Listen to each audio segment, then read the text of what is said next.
What's up, everybody? It's Thursday night on the grind. Backdrop is different because I'm in the house because it is too hot in the shop to do my job. It's just too hot. So I came in the house tonight to do the job. I'm going to wait just a little bit, wait for some people to get on here before I start doing all my advertisement. But let me say this. Let me go on and start with Mr. Earl Hopkins at Hopkins Design. Hopkins Design does web hosting, web design, print materials, business cards, drone video footage, anything like that you could possibly want for your web or for your business. Hopkins Design does it. Reach out to them and let them know Kevin with the Grind sent you. Next up, our good friends over at Urban Rides Magazine, urbanridesmagazine.com, Urban Rides Magazine on Facebook. Now, Urban Rides Magazine and Street Bagger Magazine are all together, two separate magazines, one location. All you got to do is go online, get you an online subscription, or you can fill out the information and have them mail you the hard copies. But whatever you do, get over there and let them know Kevin with the Grind sent you. Next up, our good friends over at J&D Custom Polishing and Plating.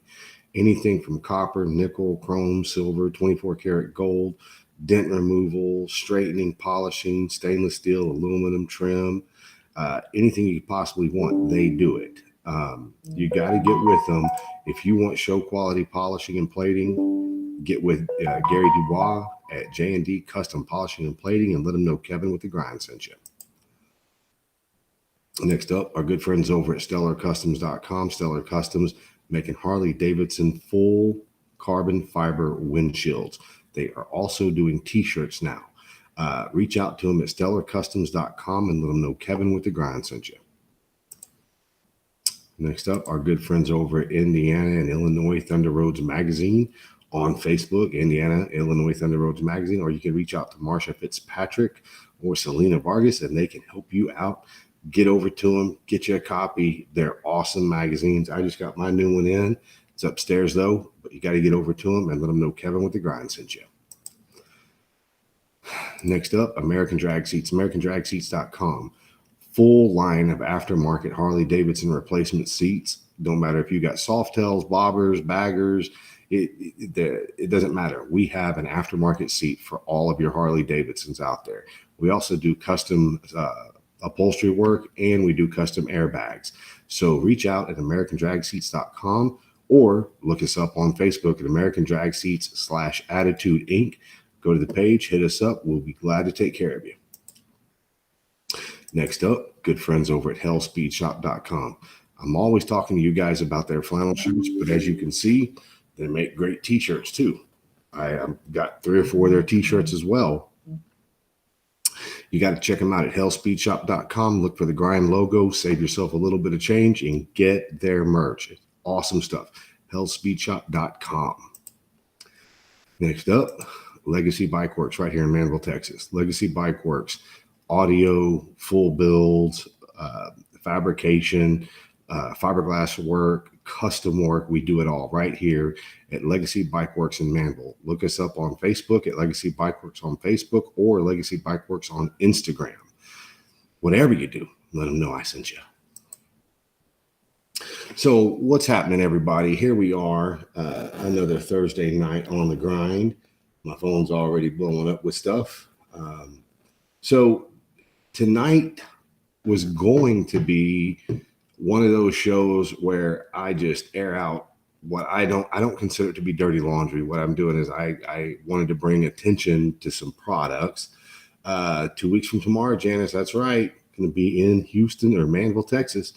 Let me go on and say my hellos to everybody like I normally do. What's up, Mr. Patrick Price, Rich Crozy, Brian Stallcup, Mr. William Cole's in the house, Uncle Bruno as always, Dan Juban, Ross is in the house. Vertical Customs. I need to get with Vertical Customs. We need to do an interview with you guys, and I want to do a product release on Vertical Customs. If you don't know who these guys are, go check them out on Facebook at Vertical Customs on Facebook or Vertical Customs on Instagram. Anyway, what's up, Mr. Justin Baldwin? Brian Barber's in the house. Mr. William Cole. He said, Campbell, my good buddy Kevin Baird's in the house. Miss Janice Juban. Scott Owens. Oh boy, Scott Owens is in the house. Mr. Jason Jeter is in the house. So what I want to talk to you guys about tonight is I'm gonna start the show out with something positive.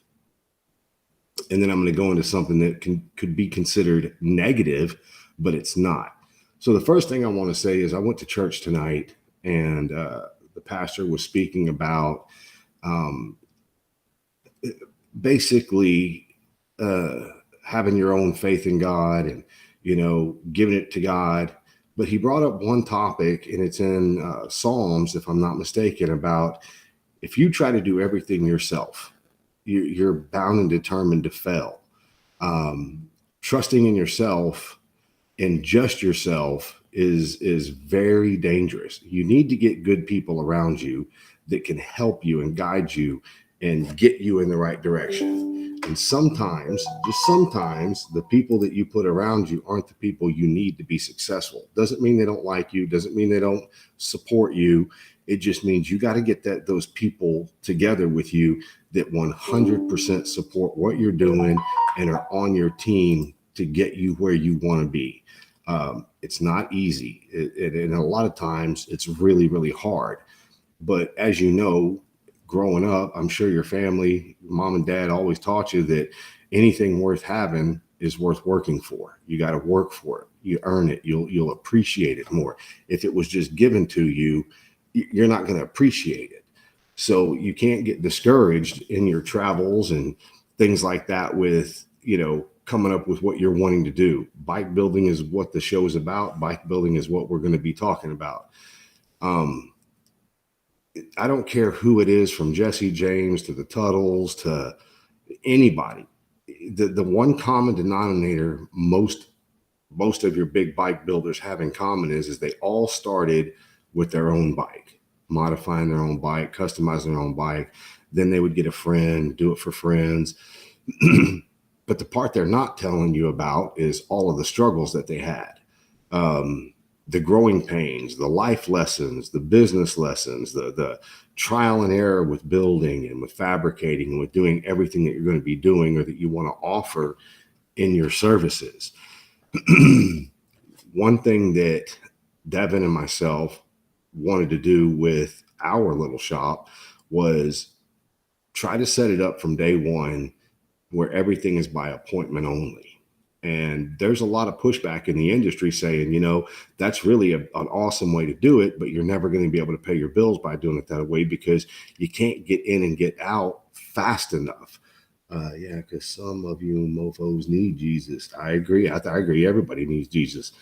But my point is that when you start a business and you decide you want to do something as a legitimate business, it's very hard. And whether you start it on your own or you start it with an investor or you save your money, it's going to cost you. You're going to pay for the education, whether you pay with it blood, sweat, and tears, or you pay with it financially. But the bottom line is you have to get good people around you that support what you're doing. And they have to support you wholeheartedly. They can't kind of support you. They have to be there to support you. I know you've seen the TikToks and the Reels and all those things that say, if you're really my friend and want to support me now. Support me while I'm doing this. It doesn't always have to be monetarily, but support me before I make it big. Be part of that team and part of that group that got me where I wanted to be. Just like I've got a couple of friends that are toying with the idea of opening up their own businesses. And I'm very thankful and I'm very humbled that they call me and discuss things with me, because one of the things I love to do is discuss business, whether it's, a medical billing company or it's a manufacturing company or it's a bike shop, paint shop. It doesn't matter. I enjoy talking about business and the things that you can do, setting your businesses up, how to do everything from your payroll to your insurances to to all these things. But let's face it, not everybody has the money to start a business from scratch, because the rule of thumb when you start a business is you need to have at least 2 years worth of working capital to start a business to increase the odds of the business working. That way you have enough money to pay the bills and do everything for 2 years without making a dime. But hey, let's be real honest with each other. How many of us have that kind of change rolling around? There's a majority of us don't. Now, I know there are people out there that have that money that can do that. But my whole point is that when you make up your mind that you want to be a business owner, you're going to come across a lot of hurdles, a lot of setbacks, and a lot of things that would normally make people go out of business and just throw their hands up and say, I don't want to do this anymore. It's too hard.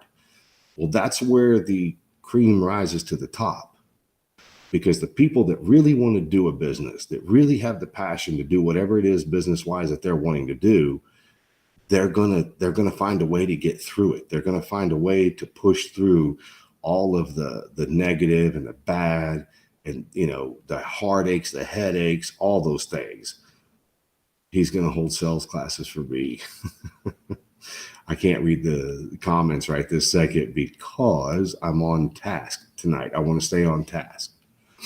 So if there's anybody out there that has a business, wants to open a business, or is already currently running a business and they just need someone to talk to about business, man, if you don't have my number by now, send me a message. I'll give it to you. Give me a call.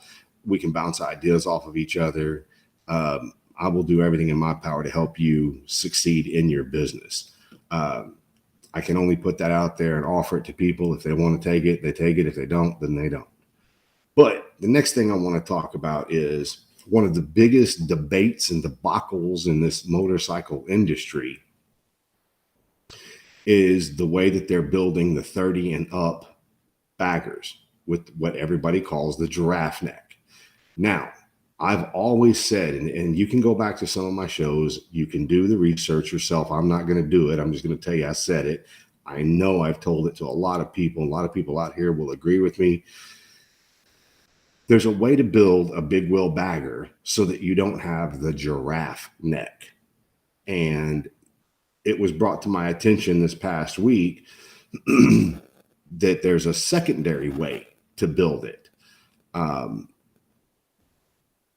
I'm not 100% sure I would do it the second way, but the second way would be just as effective as the way that I would want to do it. So I'm not calling people out for not doing it the right way. I'm not going to call your bike a giraffe bike. I'm not going to make fun of you. And I take that back, because I will make fun of you, but I'll make fun of you to my friends and say, it's a good looking bike, but why didn't you do it this way? So here's what I'm telling people. Hold on, everybody. If you're coming in. Hi. Okay, now you have to go to bed. You're going to get in trouble. Go to bed. I love you. Good night. Good night. So what I was saying is shit, man, that kid gets me off topic, but it is good to see him on the show. What I was going to say is that there's a lot of builders out there that don't know the secret. Well, it's not really a secret. It's called closing the gap, and you can close the gap two ways. You can either take the gas tank and cut it and stretch it 2, 3, 4 inches, wherever you need it to stretch to, and then metal work it backwards so that your tank is actually longer, but it closes the gap on the giraffe neck. Or you can do it the other way, and you can actually take and cut the backbone out, and you can put a new backbone on it so that it doesn't have the giraffe, but you're still going to have to modify your tank very heavily. Brian said, oh no, here we go. Well, like I said, I'm not calling people out saying they do shitty work or they shouldn't be doing bike builds or they shouldn't do that. What I'm offering you is an alternative. Talk to people, talk to other builders, reach out to someone like Brian Barber that's done them. I've never done one yet. I do foresee in the future doing them because customers are going to want them. But when you build, he said, what's up, Cade? Dinosaurs, they have long necks too. It's funny. But anyway, my point is that when you build, it's very easy. What's up, Logan? It's very easy to have an idea about a bike and build a bike and do it all yourself and then be proud of it. And then you're still going to have people out there that don't like it. They would have done it different. It's called making the bike flow. I agree 100%. But no matter what you do, how you do it, you're always going to have people that are going to judge it. That's just life. That's the way it is. What you have to do is you have to build what you want to build. But if you're questioning how to do things, reach out to people, call people. You know, I'm 100% positive Brian Barber hates talking to me half the time because I'm always asking him questions about things, because I really do lean on Brian a lot and I depend on him to tell me things and help guide me with things that I don't know. But I will say this, I will never back down from a challenge to build something, do something, make something. I won't do it because I'm intrigued by building, not just gas tanks or frames or, you know, whatever. I'm intrigued by building everything. Like I built my wife a wine rack for her wine glasses. I wanted to build one instead of buy one. So I CAD'd it out. I drew it out, templated it out, did everything I could. Then I made it and it works flawless. It's awesome. I wish I had a remote camera, which I'm thinking about investing in a remote camera for the show so that I can actually show you things without letting go of this screen. You're right, Dan Juban, 2 weeks. Tim Skate said, I'll be here. Right on. So, you know, in the industry right now today, with all the baggers being built, myself included, I'm not backing down from my comments. I'm not saying I have not said things. I'm going to tell you right now, in the bagger world now, it's no different than the chopper craze back in the early 2000s, mid 2000s. You have so many people opening up shops and, you know, jumping out there and building bikes, but they're just bolting things together. And this industry has done really, really well in the parts department to allow you to do that. Just like back in the day when they did the chopper craze was crazy. They make parts to build bikes. You can buy the frames, you can buy the motors, you can buy the forks, you can buy the wheels, you can buy the drive systems, you can buy the primers, you can buy everything and bolt a bike together. Build great looking bikes. That feeds the industry. You're making stuff. It's good, but you're going to have the purists out there, the purists that are like, well, dude, you're not a bike builder if you don't hand make the frame. You're not a bike builder if you don't build your own motor. You're not a bike builder if you can't hand shape and form your own fenders and your own gas tanks. Well, the reality is this. If you're going to have a shop, you're going to rely on pre-bought parts. And I love that saying. There was a shop here in Houston that used to just blast built, not bought. And I'm always going to be the guy that's like, if you can build it, that's cool. But just remember, not every customer is going to want to pay you the hours it takes to hand build a gas tank or hand build a fender or hand build a frame. They're going to want you to modify what they have. Okay. And that's socially acceptable. It's very acceptable. The only bad thing about the industry today is for the builders, a customer can go to any of these manufacturers and buy their parts because the manufacturers sell retail and wholesale. They can go buy these parts, and the manufacturers have refined these parts so well for these baggers that you can buy a fender, you can buy bags, you can buy lids, you can buy lowers, you can buy fairings, you can buy tank extensions, you can buy all these parts to make a fully custom bagger, big wheel bagger. You've got your bolt-on neck kit, so you no longer have to worry about raking and cutting and welding and all that. You can buy the parts to do it. So you've got guys that are, you know, handy, the guys that can, you know, work on appliances and work on their cars and things like that. They want them. They get a price from a shop to get it done, and then they do a little research, buy the parts themselves, and they do it for, you know, the same price, just minus all the labor, you know. And in one hand, that's really good for the industry because it feeds the manufacturers. It puts food on the table. It keeps the parts hot. It keeps the parts flowing and going. But in the other hand, the shops, it's hard to keep up in the shops because the only people you're getting the shops are people that don't have the time, don't have the skill set, or just flat out don't feel like fucking with it. So they're going to actually take it to a shop and pay the price to have a shop do it. I'm not going to put down anybody for building their own bikes. But when I see bikes that, have a giraffe neck on them, I'm not going to put it down. I'm not going to say, hey, man, that's a shitty looking bike, because that's just disrespectful to the person that built it. Because I can put down a lot of paint jobs I've seen, that on a good looking bike, but the paint job's just hideous.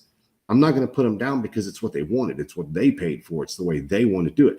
But what I will say is that when you do things a certain way and then you put it on social media, you're going to have other builders, you're going to have painters, you're going to have seat guys, you're going to have, the purists. They're going to attack you if it's not done what they consider to be correct. So you kind of got to have thick skin to do this in the first place. But in the second place, you have to understand that you're going to be criticized, good and bad, for what you build, just like me. And I've told everybody this. There's so many people that don't like the Rockstar, but I didn't build the Rockstar for a customer. I didn't build it to sell it. I built that bike specifically 100% for me. So I built it the way that I saw it, the way that I looked at it, the colors that I wanted, the wheels that I wanted, the motor that I wanted, the frame, the tanks, everything about it is 100% me. So when I ride that bike, you're going to be hard pressed to not see me smiling while I'm riding that bike. Or they just attack because it's in their nature to be assholes to their competition. Well, that's the whole thing. Competition. Let's look at the competition for a while. In Dallas, Texas, Fort Worth area, you have probably 3 or 4 what I would consider major builders, the guys that are the most well known. But I can tell you right now, there's also people working out of their garages, building bikes, doing stuff like that you don't hear about. You just see them at the rallies and you see them at the bike nights. But when you're out there in the public face, the competition, you have to think that a metropolitan like Dallas, I'm even going to look it up first. So, what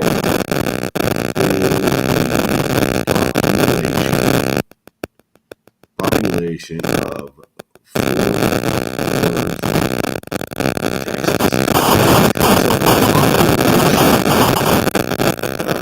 Fort Worth, Texas right now is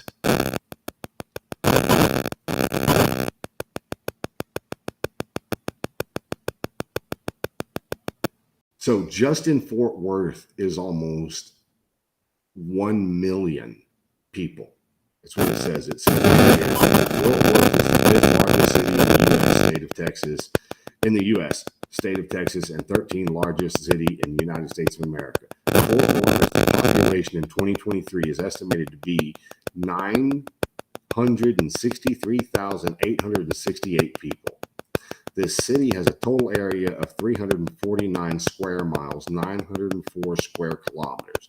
So you're talking 1 million people, okay? You're going to tell me that one single shop is going to handle how many motorcyclists are in Fort Worth. So let me look up that statistic real quick. How many registered motorcycle riders are in Fort Worth, Texas?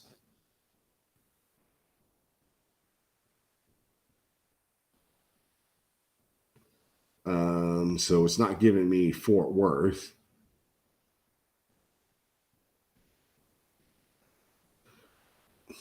I'm trying to look it up because I'm trying to make a point with this because it's crazy. In 2021, no, that's not the number I'm looking for. Okay, as of 2022, there are nearly 420,000 bikes registered in Texas, is what it's saying right here, in Texas.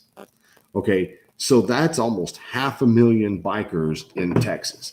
You're going to tell me that 4 or 5 shops, or let's just say in the state of Texas, let's say there's 10 shops. That's 42,000 customers a piece. Okay. For a shop to get shitty and get upset because there's another shop opened up is just insane. It's crazy that somebody would be upset from competition. Competition by nature has always increased revenue amongst the shops. The other thing it does, he said, bad feedback. Kevin, pay attention. Kevin, your phone is causing serious interference. Okay, is it still? Okay, when you get to your phone to search and you get close to your computer, it causes feedback. Okay, this is ground control or major talk. Okay, for anyone to think they need the market all themselves is delusional. No, it was while you were using it. Okay, so I'll put the phone down. I won't grab it again. I was just trying to make a point that if you're a shop and you're in Texas, anywhere from Amarillo to Galveston, El Paso to, the Louisiana border, there's so many bike riders, registered bike riders, and people that wanting to customize their bikes. If we had 100,000 shops, you would still have more work than your shop would be capable of handling. Okay. So my whole point is that when you build, just build honestly for the customers, build honestly for yourselves, try to get people behind you that believe in you, your skill set, and actually want to help you with your skill set, and see your company do good. I will forever support Scotty Roberts at Bloodline. I will support, what's his name? Martin at Lucky 7 Waco. I'll support, Eric Contreras at Powerhouse. I'm only supporting these people because I'm in the industry and I know I'm going to see these guys. I know I'm going to be around them. I will never, ever, ever completely agree with everything they build or the way they build it. But it doesn't mean I'm not going to support their shops, because I want the same respect given back to me. I want all those shops to support Legacy Bike Works, because where we are, I don't know of any custom bike builders per se in my part of town. There are a couple big name businesses down on this, this part of Texas, but they don't always offer what we offer. And they've made it very clear they don't want to offer that. They have their niche group. That's what they want to send to. That's what they want to do. So instead of bashing these guys, we'd be friends with them. And when they get work they don't want to do, they send it our way. If someone comes to us with a slingshot and says, hey, we want you to fully customize our slingshot, I'm going to have to really think about whether or not I want to take that task on, not because we can't do it, but because we don't have the room right now. One day we will have a big shop and we will have the room and we'll take them in. But for now, I would want to outsource that job or send them to another company that I know does them frequently and can take care of them. Just like painters. I'm not hating on any painters, even though there is a group of painters I will never send work to. Never. Because of the way they treated me when I gave them my work.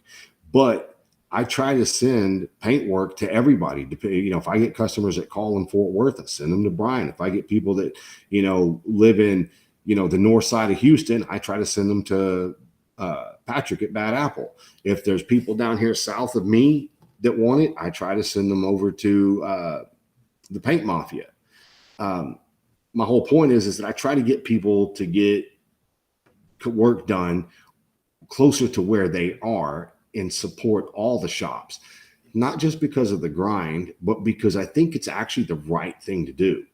You have to support people. You have to be there for people because it just makes the industry better. Just like, I want to sell parts. When I do a bike build, I want to offer Insane Asylum. I want to offer Voodoo. I want to offer Powerhouse. I want my customers to have an opportunity to decide what parts they want to use.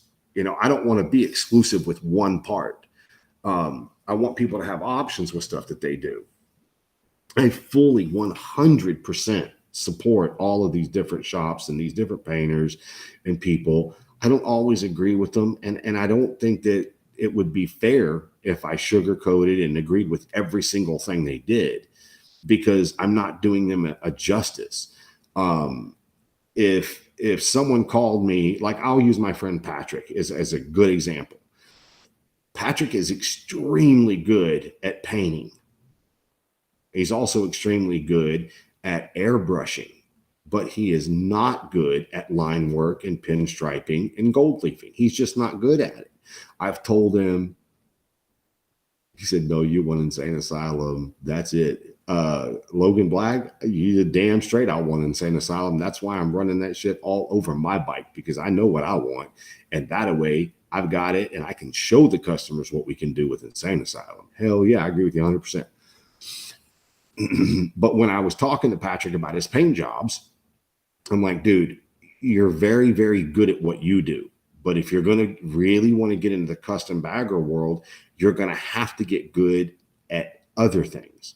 You're going to have to get good at the pinstriping. You're going to get good at line work. You got to get good at silver leafing and things like that. And unfortunately, you're not going to be able to charge customers for it unless you do it at such a discounted rate and let them know, hey, look, I'm new at this. This may not turn out, the level that you want it, but I'm adjusting my price to fit that level for you. Just like us, at Legacy, we charge $100 an hour labor. Every other shop that I know of is around 125. Some of them are up to close to $150 an hour in labor, but they have the history to get that, to warrant that money. The grind mission was to bring the bike building industry back to the forefront and to get the motorcycle camaraderie back. Amen. I couldn't have said it better, Uncle Bruno. I'm going to tell you right now. I'm going to put that one on the screen. But so my whole point is that there was a post made this week about giraffe necks, and there's pictures of bikes floating around. And everybody out there has an opinion on it, and they're too afraid to hurt the builders' feelings.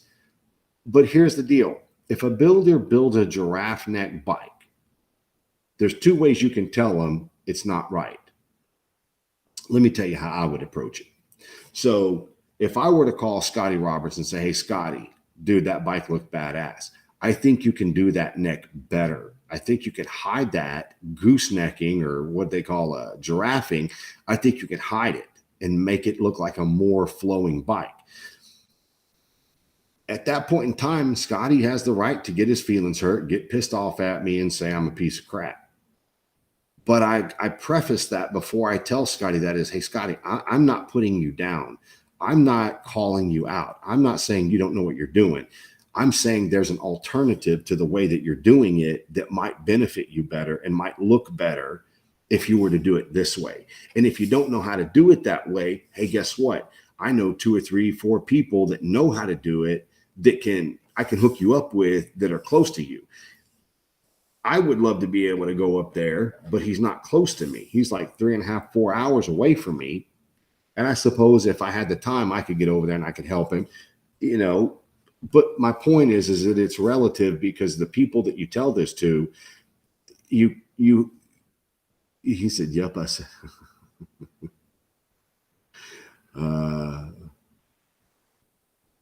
you're asking me about the quality of my bags and fender, Logan? Dude, I will say this. I ran that stuff on purpose. The quality is insane, like the name dictates. The fitment is awesome. Everything about it's great. We have to do a little bit of modifications because we have to do it. We have to. But Insane Asylum will get all the credit for the bags, the fender, everything we're doing, because it was so easy working with you, Travis, Scott, everybody. I just 100% believe in Insane Asylum parts. But let me get back to what I was saying. The reason I'm saying this about the giraffe necks is because not everybody knows everything about building bikes. you could be the guy that is what I would call the squeaky wheel. Every time somebody builds something, you could be the guy that polices them and criticizes everything they do about how crappy it is or how bad it is. Or you could be the guy that says, hey, man, I wanted to reach out to you and I wanted to tell you, dude, the look of your bike is awesome. But this area of what you did, I don't know if you know how to do it or no one's ever brought it to your attention, but you can change this part and make that whole bike look 1,000 times better by adjusting this. I want to be the guy. And I'm really starting to figure out that a lot of people do not believe in me. A lot of people don't believe in my abilities, don't believe in Devin or Devin's abilities. All I can say is just sit back. If you don't believe in us, that's totally 100% cool. You don't have to believe in us. You don't have to think we know what we're doing or we don't know what we're doing, because we will surround ourselves with people that have our back, people that will help us, people that will give us information that we don't already have, people that will help us figure things out that we don't know already. And let's face it, no, I don't know a single person yet in the bike industry that knows everything. I just don't. Because everybody, you've got your chopper and bobber guys. Then you got your like I said, the beginning, the purist, the people that like to get the old 30s and 40s and restore them. Then you've got the guys like the bagger crew that want to build baggers and, do that type of work. Then you have a whole nother group that want to do the soft tails. There's companies out there for every single style of builder you want to be. The bad thing about me is my age. I started this way too late in life. Way too late in life. I should have started this stuff in my 20s, but I didn't. So a lot of it is in how you sell the criticism. That's exactly right. That's why I was going to say you attract more bees with honey than you do with shit. So, the way that you approach somebody, the way that you talk to somebody, the way that you give your unwarranted advice is going to have a lot to do with how they receive it. But my whole point is that if you put yourself in a position and you're honest with people and you do your best to be honest, you're going to have people that will support you, people that will have your back, people that will sit on the phone with you for hours and hours and hours, Dan Juban, Brian Barber, to help you, to support you, to help you get to where you need, to give you the information you don't have. And one of my favorite people to talk to is Dan Juban from Shy South. If there is legitimately something they don't know and they think I might know, Dan calls me and talks to me about it. If there's something I don't know and I'm positive Dan knows it, I will call Dan. I'll be like, hey, Dan, I got this issue. Here's what's going on. Dan never gives me a hard time. Dan never, ever picks on me, makes fun of me. He's like, well, hold on. Let me figure this out real quick. And then he calls me back.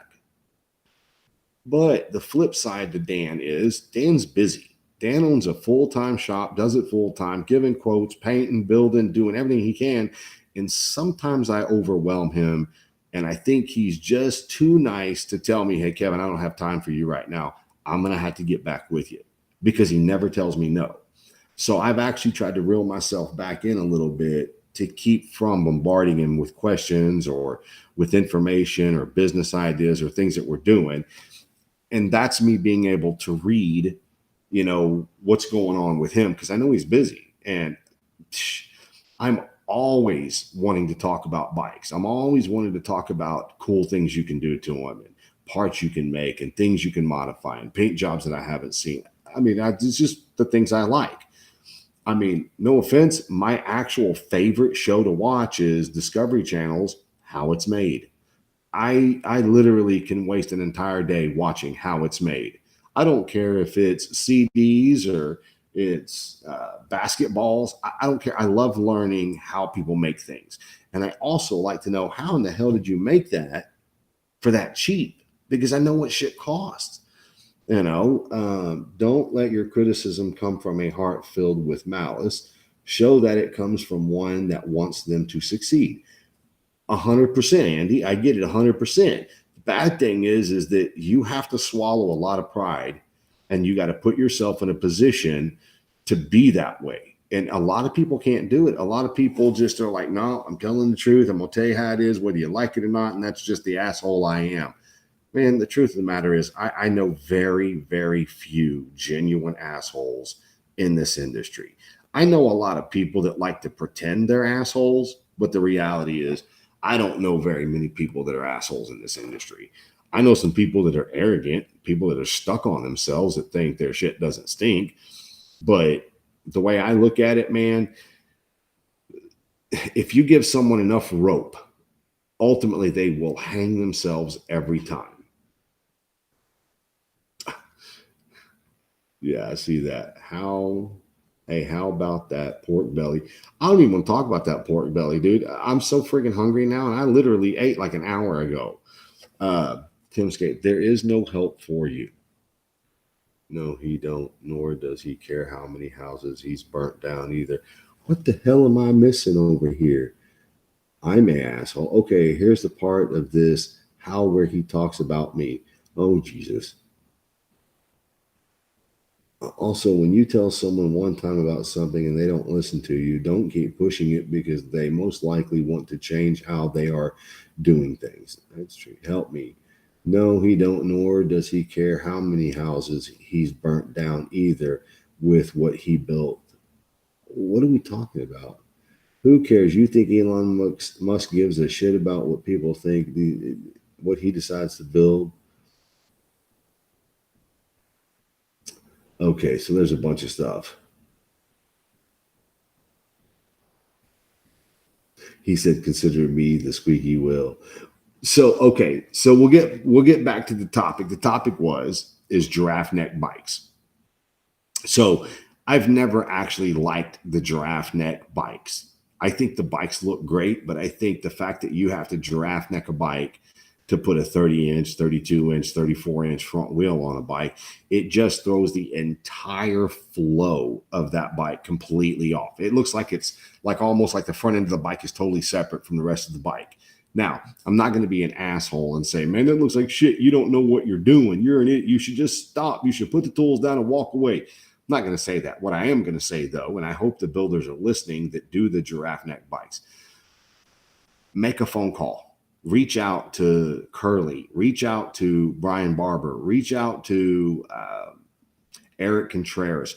Reach out. See if you can't get some assistance on how you would do that so it doesn't look like a giraffe neck. There's ways to do it. He said the lift kit. So I'm not even going to go there, but I am going to say that's funny shit because I know what lift kit means. But my whole point is that first things I want to say to anybody wanting to build bikes or wanting to paint or wanting to do seats or wanting to do custom audio or any of that, man, do it. You get one shot at this life. You get one shot at this life. Just do it. Okay? Before you do it, you need to call American Suspension. You need to call Dirty Air.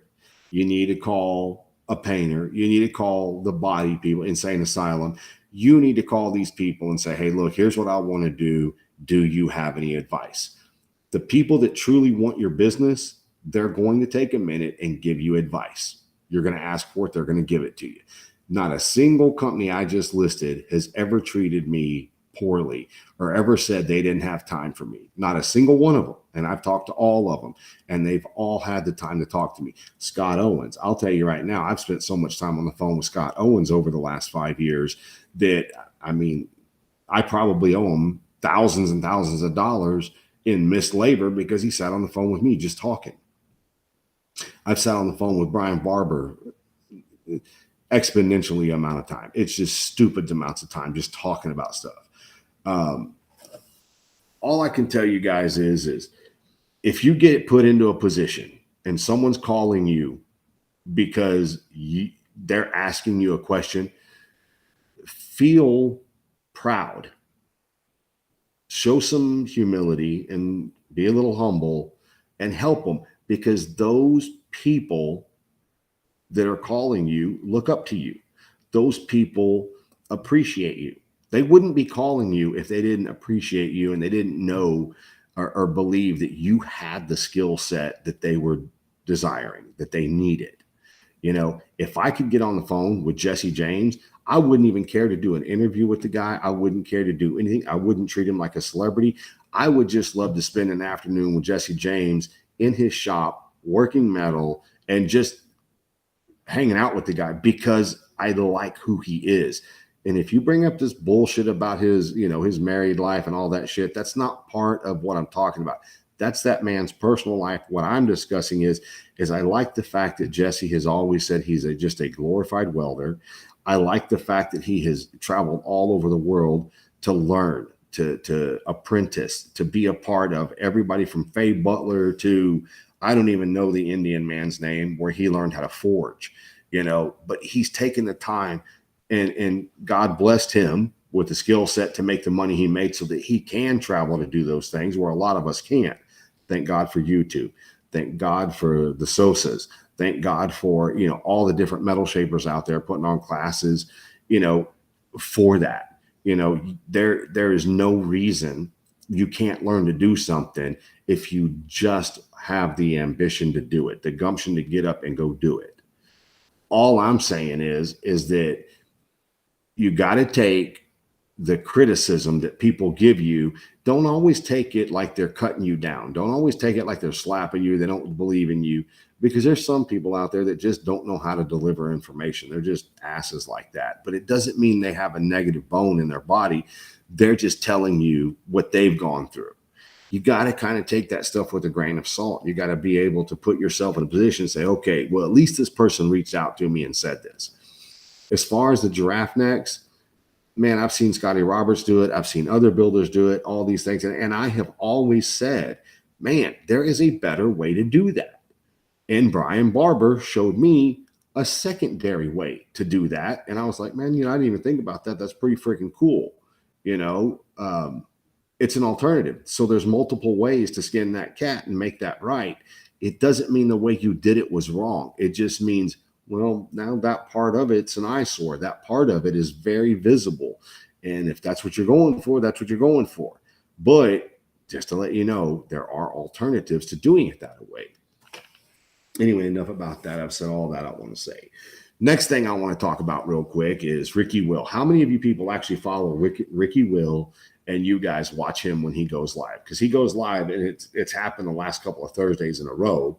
All I'm saying is, you're going to build a 30, 32, 34, fill that 10 space up between the tank and the fairing. That's it. Hell, hang some fuzzy dice over the neck.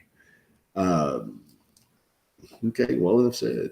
But anyway, for those of you that follow Ricky Will, I actually watched a little bit of his show earlier today, or his live earlier today. And I had to stop watching because, well, I was at my day job and I was on a break. So I only got to watch maybe 5 or 10 minutes of it.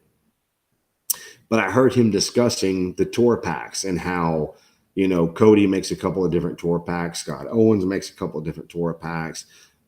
John Schultz makes a couple of different tour packs. These tour packs have gotten monstrous. They've gotten small. They've gotten big. They've gotten changed. They hold these speakers. They hold that speakers. I'm not going to put Ricky Will down. The man knows what he's doing when it comes to the audio game. All I'm going to say is I'm not racing Top Fuel dragsters, and I'm not, you know, competing Top Fuel stereo systems. I wish it would go back to this, and I must show you this. I wish it would go to this, just that simple, that easy. Speaker classes, 4 speakers, 6, 8, 10, 12, 13 and up. You know, there's what? 1, 2, 3, 4, 5. There's 6 classes, $20 entry fee, winner take all. That's just what they are. They're not saying anything other than, hey, if you got 4 speakers, you're going to compete with 4 speakers. If some dude has 2 5.5-inch speakers and 2 subwoofers, that's 4 speakers. You got to compete with that. I like the easiness of it. I like the simplicity of that. I think, you know, you're going to get more participants if you do it that way. Not saying that Ricky's way is wrong, that Sandy and those guys' way is wrong, or that Lee's way is wrong, or anybody's way is wrong. All I'm simply saying is if you're trying to get a lot of participants to participate, having a 4-speaker class, 6-speaker class, 8-speaker class, 10-speaker, 12, 13 and up, that seems very logical to me. Now, with that being said, if I pull up in the ring and I have 4 8s and 2 10s, mid-bass drivers, and another bike pulls up right next to me and they've got 4 8s and 2 10-inch subs, they're probably going to beat me because they have much deeper bass. But these stereo competitions are not bass competitions. These are stereo competitions, which means you've got to have the highs, you've got to have the mids, you got to have the lows, and it has to be tuned right. It has to be put together to have a full sound. And I'll tell you, man, I've heard bikes that have so much freaking bass that you can't even hear the mids and the highs. And if that's what you're going for, man, more power to you. But dude, I really like it when someone rolls up and they play some 70s love songs and shit. And it's got, a full 12-piece band up there. And they've got fucking things from chimes to bass, keyboards, guitars, and you can hear all of the music. That's what I like. That's what I like to hear, is the full sound. But I do agree. I like the way Keith's doing it, whether I'm right or whether I'm wrong. I like the fact that it's 2 speakers against 2 speakers. It's 4 against 4, 6, 8, 10, 12, and so forth and so on. I think you're gonna get more participants when you do it like that. I think you're going to get the heavy hitters, the big shops and things like that when you do it the way Ricky does it and some of the other sound competitions do it, because they're doing it from a very technical standpoint. Well, no offense, there's a whole bunch of people out there every day that are going to all these shops, getting audio work done, that they're just getting their rider bikes done, and they're spending $1,500 to $3,000 to get a 2 and 4 speaker setup. I think those guys should have a voice. I think those guys should be allowed to participate. But when you have such a massive technical class that these daily riders can't pull up in to have some fun, man, you're killing a lot of the crowd, a lot of your market. Because I will say this, Brian Barber hit the nail on the head in 2020. He said, be careful, you're going to go down that rabbit hole. And that's exactly what happens.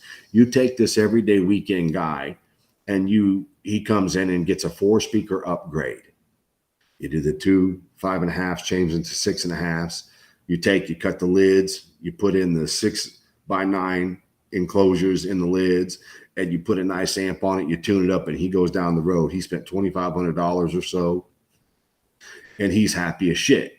But then he goes to one of your competitions, and he goes up against another guy that's got 4 speakers that put a little bit more juice to it. He's going to be like, dude, I was so close. I'm so close. Let me take it back to the shop and put a little bit more in it. Then you end up with repeat business. And they just go down the rabbit hole. And before they know it, dude, they're porting and sealing bags. They're putting 10s or 12s in them. They're doing tour packs. They're doing all this upgrade work because you got them hook, line, and sinker on a 4-speaker competition. But you took the technical side out and made it something good for everybody. But here and again, I don't know what I'm talking about because I'm not, I didn't go to this, MIT to learn how to do stereos. And that's not a put down to anybody. It just means I'm not on the technical side. I'm not on the side that's doing everything. You can have a 4-speaker bike, but you can only run these speakers, or you can have a 10-speaker bike, but you can only run this kind of speaker. I just like the simplicity of the 4-speaker, 6-speaker. Run what you bring mentality. I like that better.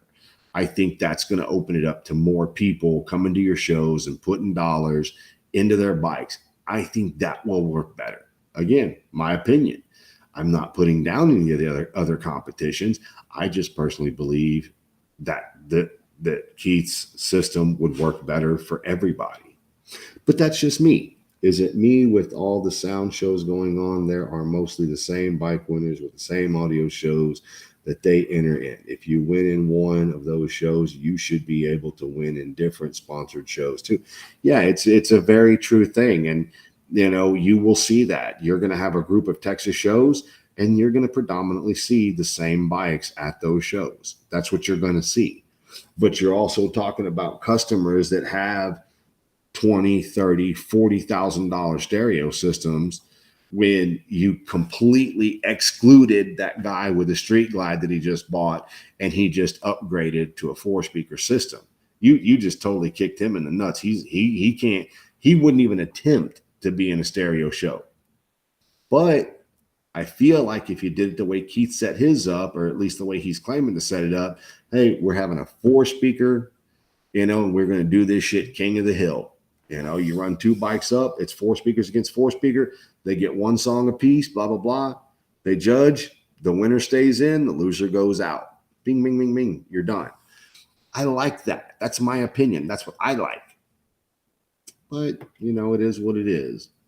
But anyway, I appreciate you guys watching tonight. I know there was a little bit of technical difficulties with my phone, but it's so hot upstairs in my office. It's 90 plus degrees up there, and you're talking 9 o'clock at night, and it's just too hot to do the show up there. So until we get a little bit of air conditioning or heat relief, I'm going to have to start doing the show down here, because I'd be dripping wet up there right now.